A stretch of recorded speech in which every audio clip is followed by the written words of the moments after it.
Gracias, presidente. Gracias, presidente. Bueno, en primer lugar, me parece excelente esto de rendirle homenaje a nuestro ex canciller Héctor Timmer, con quien tuve una amistad. La verdad que es una gran persona.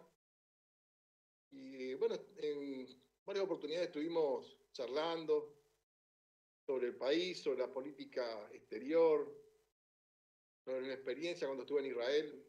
Y justamente me decía, bueno, una experiencia fue cuando fuiste con una delegación y ahora te invito, él me comentaba que tiene un hermano en Israel y que me invitaba a ir a Israel a recorrerla con otra visión.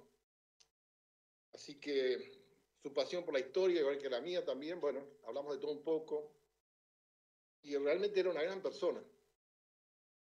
Y este trabajo que hizo en las Naciones Unidas, primero para tener un concepto de lo que es el mundo capitalista, ¿verdad? Que es un mundo de especulación y de explotación. Obviamente que sabemos que en el mundo hay 20 países que son ricos y el resto son pobres. Hay países explotadores y hay países explotados. Y estas organizaciones, que a veces se ven como soluciones, han contribuido a llevar algún tipo de crédito a algunos países, pero con recetas propias. No respetaban nunca las recetas del país, sino con recetas propias. Esto que había mencionado justamente el senador Parrilli, esto de privatizar tal cosa, aumentar los servicios, bajar acá, subir allá, el tema del déficit. Bueno, el fondo te prestaba una cierta plata, pero te ponía una condición. Y una de las condiciones era, por ejemplo, la evaluación de la balanza comercial, que tenía que haber tenido un certificado por el Banco Central, y la prognosis también del comercio exterior de la República y también el tema de las cuentas fiscales. Si tenías un superávit muy grande, era importante eso. Como nos pasó a nosotros en un cierto momento del gobierno, tuvimos los superávit gemelos. Superávit fiscal, teníamos superávit fiscal y teníamos superávit en el comercio exterior. Y eso nos hacía, primero, nos hizo llevar a resolver el problema de la deuda con el fondo y también nos hizo ir creciendo en nuestras reservas, ir creciendo en nuestra economía, llegar a tener un PBI sumamente importante y también incumpliendo con los compromisos que teníamos de deuda. Tal es así que es cierto esto que dijo el senador Parrilli, porque no solamente estuvo reconocido por Dujones, sino también por después el ministro de Economía Caputo. Caputo cuando estuvo por el gobierno nacional en el Congreso dijo que en ese momento la relación deuda-PBI de la Argentina era baja, lo dijo el propio Caputo.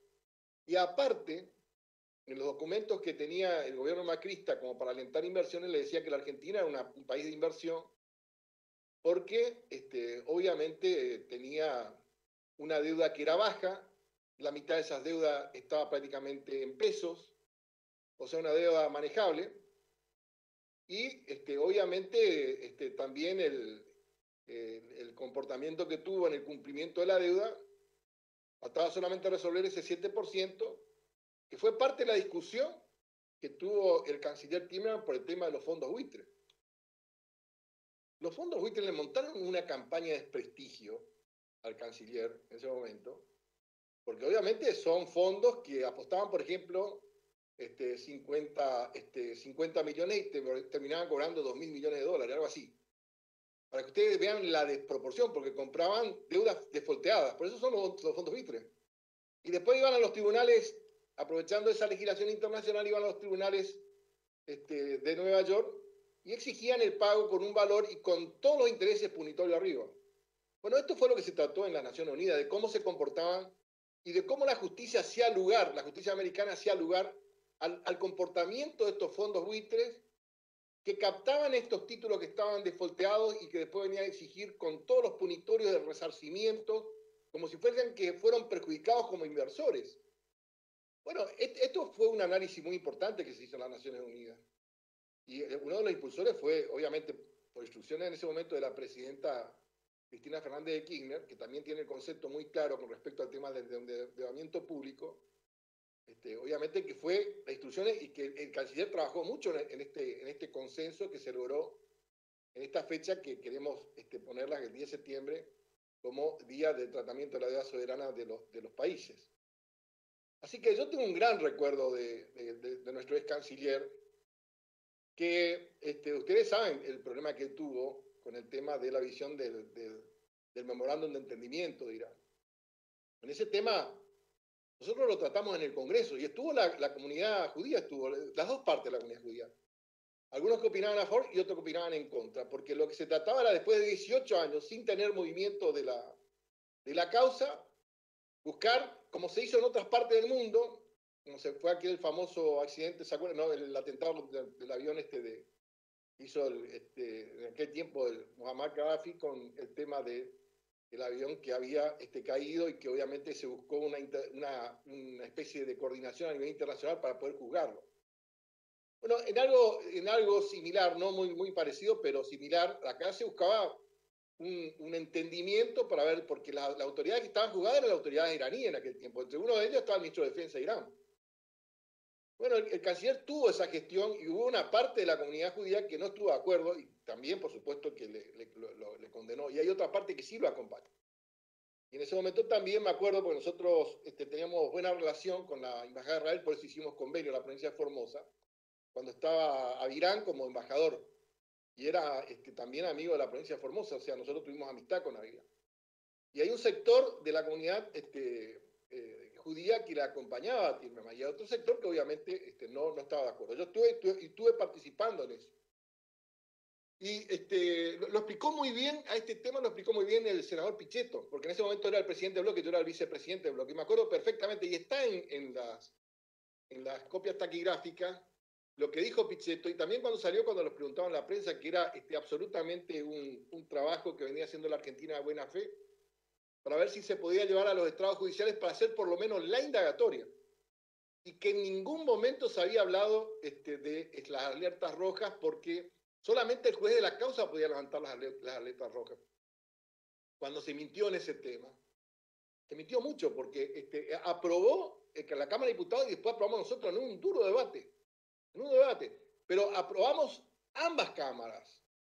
O sea, estuvo aprobado por las cámaras, como corresponde, enviado obviamente por el Poder Ejecutivo, y esto está establecido también por la Constitución Nacional. Por la Constitución Nacional está muy claro que el que maneja las relaciones exteriores es el Poder Ejecutivo, es el presidente de la Nación. En uso de sus atribuciones, el presidente mandó este memorando y fue aprobado, como cualquier convenio que hacemos, por sí o por no tiene modificaciones el convenio, como se establece claramente cuando se establecen este tipo de protocolos. No hubo cambios porque no se permite eso. Y el Parlamento lo trató. Esto es una decisión de atribución del Poder Ejecutivo y del Parlamento. Esto no es judiciable.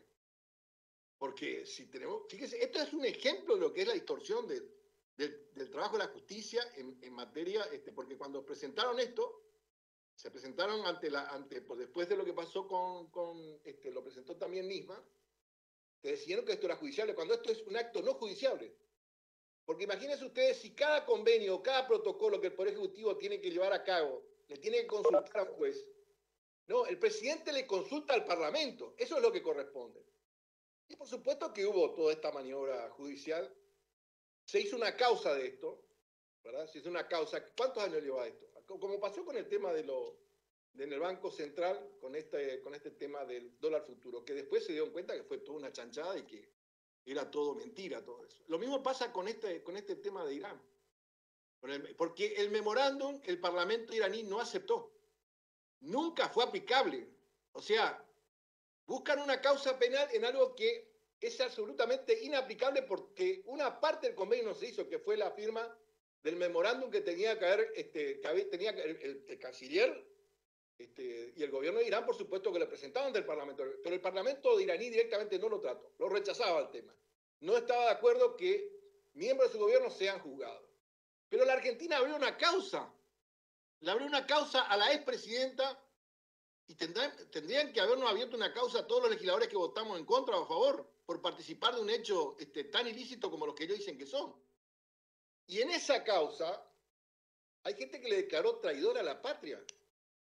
Y obviamente tuvo un problema de salud muy serio, que tenía tratamiento en Estados Unidos, y ustedes vieron todo lo que le hicieron para que esta persona que ha tenido un trabajo brillante en la Cancillería, además, una persona hecha y derecha, porque sostuvo en todo momento la acción, tanto en el tema de los fondos buitres, como en este tema que es tan delicado. Hay que tener, como dice, bien puesto para hacer lo que sea, porque acá actúan los poderes económicos. ¿Y los poderes económicos cómo actúan? Hoy lo que dijo Lorenzo, ahora que se cuide Lorenzo, porque estuvo hablando de que le van a hacer después todo tipo de operativos, porque funciona así, desprestigio, lo persiguen, y bueno, hasta por ahí le van a hacer una causa. Se manejan así, son como esquemas mafiosos, que se manejan de esa forma. Y él fue, el canciller fue víctima de esta persecución, hasta el fin de sus días. Después, obviamente, que ya cuando estaba en su peor momento de salud, bueno, le dieron ya, pero era tarde, ya directamente era tarde. Y bueno, lamentablemente perdió la vida. Así que yo creo que es un homenaje muy justo al canciller Timmermans, tener esa valoración de su persona, no tanto a lo mejor para él, porque él es de religión judía y como decía Juan Pablo, son nuestros hermanos mayores, son los hermanos mayores de los cristianos, porque el judío más grande que pisó la tierra fue Cristo. Pero él cree en lo mismo que nosotros, cree en la trascendencia, o sea, cree en el alma. Aunque a muchos nos miran como bichos raros, pero nosotros creemos en la trascendencia. Tanto los judíos como los musulmanes y los cristianos creemos en la trascendencia. Y él también creía en esto. Así que bueno, seguramente él está en mejor vida en este momento, pero están los hijos, están la familia. Yo lo escuché la otra vez al hermano, y lo escuché muy dolido por el trato que tuvo, obviamente, por este tema. Así que bueno, es un justo homenaje a este tema y también, obviamente, doble homenaje, porque poner ese día como el día de la restauración de la deuda, porque se trató en Naciones Unidas por primera vez con una visión distinta a la que tenían los organismos internacionales, que obviamente ustedes saben, el Fondo Monetario Internacional, el poder de veto tiene Estados Unidos, tiene 16% de las acciones, y así como tiene poder de veto, tiene la influencia también para hacer lo que hizo Trump, convertir un crédito en un crédito político. En una abierta indiscusión en asuntos internos de otro Estado, porque en realidad lo que se hizo es, ¿quiénes le promocionaban a Macri, Bolsonaro y Trump? ¿Verdad? Le dio 57 mil millones de dólares, entró 44 mil y se fugaron 46 mil millones de dólares. Eso fue un daño tremendo. Esto que dice, no, fuego amigo, que le hace un daño tremendo a la negociación, al presidente, hay que tener cuidado, guarda con esto. No, lo que nos hizo daño es que entren 44 mil, que se hayan fugado 46 mil millones de dólares. Lo otro, nada que ver con eso. ¿Qué daño? El daño nos hizo a nosotros los 44 mil millones de entró y que salió por la otra ventanilla 46 mil millones. En total se fugaron, según el informe del Banco Central, 86 mil millones de dólares del país. Eso no hizo daño. ¿Qué fue, amigo? Todas esas interpretaciones que hacen, que le queremos arruinar. Pues, al contrario, yo estoy convencido que lo que dijo Parril estamos, porque las dos cartas, el Fondo Monetario Internacional aceptó. Lo dijo la propia administradora del Fondo Monetario Internacional, que fue un crédito político que la Argentina no estaba en condiciones. Ni siquiera 15 mil millones podía tener la República Argentina, porque no le daba ni la balanza comercial, porque la prognosis que teníamos era mala. Y el déficit fiscal que fue... ¿Sabe dónde se escondió el déficit fiscal? En el Banco Central, en la LELIC y en la LEVAC, con licitaciones semanales. Primero empezaron semestrales, después cada 5 meses, después cada 4 meses, y después ya eran semanales las licitaciones. Y así fue que la Argentina guardó su déficit ahí, el gobierno de Macri guardó en la LELIC. Y esa es la herencia que tiene el Banco Central, que no la puede resolver de la noche a la mañana. Tienen al 84%. Lo primero que tuvieron que hacer es bajar la tasa al 30% y después tuvieron que trabajar sobre los bancos, que estaban practicando usura sobre todos los clientes de bancos. Una vergüenza lo que hicieron los bancos argentinos en el tiempo de Macri. La forma en que le robaron a sus clientes, interpretando como querían el tema. Pues claro, este es el juego del zorro en el gallero. ¿Qué le decía al Banco Central? Estamos en una economía libre de mercado, hagan lo que quieran. Y ahora vienen y quieren arreglar el tema de los créditos UVA. Sí, por supuesto que tenemos que tratar de arreglar. Pero esa gente fue víctima de ese esquema de gobierno. ¿Qué fracasó acá? Acá fracasó la política de gobierno de Macri. el modelo. Esto tenemos que, ya que hizo una reflexión el senador Lustó, porque el senador Lustó hace una autocrítica. Hace 3 autocríticas para él y no encaja 200 críticas a nosotros. Eso no es parejo. Si hace 3 autocríticas, para él tiene que hacernos 3 autocríticas a nosotros. Ahora, no puede hacer 3 autocríticas chiquititas diciendo no nos dimos cuenta de esto, manejamos mal, y nos encaja 200 autocríticas más el tema de... No, eso no es ninguna autocrítica, eso no es ningún deseo de poder establecer un diálogo. Ahora, establezcamos un diálogo sincero. El diálogo sincero quiere decir, en primer lugar, en la política económica del gobierno de Macri fracasó el primer año de gobierno. Esta es la realidad. ¿Lo pueden reconocer eso? ¿Pueden decirlo alguna vez? El gobierno de Macri mintió desde el debate presidencial hasta que terminó. Y después que terminó, siguió mintiendo. ¿Pueden decirlo eso alguna vez? Y ahí sí podemos comenzar a encarar el diálogo. Y bueno, entonces, obviamente que esta gira que hace el presidente es para arreglar el desastre que dejaron. El primer desastre ya se arregló, el año pasado, gracias a Dios. Se arregló 117.000 millones de dólares que dejaron, ¿verdad? Y se buscó plazo, intereses, y se ahorraron 44.000 millones de dólares. Ese es el valor que tiene la gestión que hizo el ministro Guzmán. Ahorró 44, lo mismo que ustedes sacaron para el despilfarro, ahorró en una sola gestión el ministro Guzmán. Y ahora, obviamente, la pandemia castigó a la economía mundial, castigó a la primera economía mundial y castigó a Europa, que son economías estables y economías que obviamente sabemos cómo funcionan, con la industria pesada, con todo lo que funciona. Castigó a esa economía que estaban sólidas. Imagínense la economía argentina que ustedes dejaron, hagan un poquito de autocrítica. Ustedes alguna vez tienen que hacer autocrítica. Le dejamos un desastre en la economía, tienen que decirlo. La otra vez dijo en un programa, que hicieron un show ahí para ver si nos podían castigar, y estaban todos en la reunión, parecía el famoso mundo de los simios ahí, estaban todos reunidos ahí, y comenzaron ahí a darle con un caño, y uno de los periodistas dice, el peor gobierno de la Argentina, el gobierno de Fernández. Y le dice la que conducía el programa, peor que el de Macri no puede ser, imagínense ustedes. Entonces no sabían qué decir porque le hizo un reconocimiento explícito de lo que fue ese gobierno. Ahora, ¿ustedes sinceramente creen que se pueden arreglar en un año y en pandemia 134.000 millones de dólares? No, eso no. Entonces, ¿qué estamos haciendo? Solamente estamos haciendo una exhortación, un pronunciamiento, ¿verdad? Que no queremos que se pague son 47.000 millones de dólares que tenemos que pagar en 4 años. No tenemos forma de pagarlo. Ustedes saben, Macri sabe, el Fondo Monetario Internacional sabe, el nuevo candidato presidencial de la Alianza sabe, ¿verdad? Que solamente mintiendo pueden llegar a decir de que estamos en condiciones de pagar nosotros en 4 años. Eso no se puede pagar eso en 4 años, ni en 10 años. Vamos a ser claros, no se puede pagar. Hasta que la Argentina no crezca, no se puede pagar. ¿Es consciente de esa realidad? Ayer el presidente de Estados Unidos tuvo un discurso espectacular explicando lo de la crisis, explicando lo del organismo internacional y explicando lo que ya fue New Deal en la década del 30 y cómo tiene que actuar el Estado en estas condiciones. Bueno, en aquel tiempo del New Deal sirvió este tipo de políticas, como dicen las keynesianas, donde el Estado interviene en forma activa en el sistema económico. Bueno, nosotros estamos de acuerdo con eso, pero no queremos que venga esos 4.300 millones de los de giros tributarios que dicen que es para calzar la reserva o es para la pandemia, sino que tenemos que ver cómo hacer para resolver el problema de los efectos de la pandemia. Todo esto que dijo es que cayó el empleo, así como nos vamos a ver, estamos viendo todos los días, que tenemos un déficit, sabemos. Diagnóstico no nos falta, diagnóstico tenemos completo. Ahora, el qué y el cómo se hacen las cosas. Que el primer paso ya está dando, hizo el ministro de Economía y ahora está dando el presidente. Resolver el problema del endeudamiento público, que es un factor clave en el tema del presupuesto.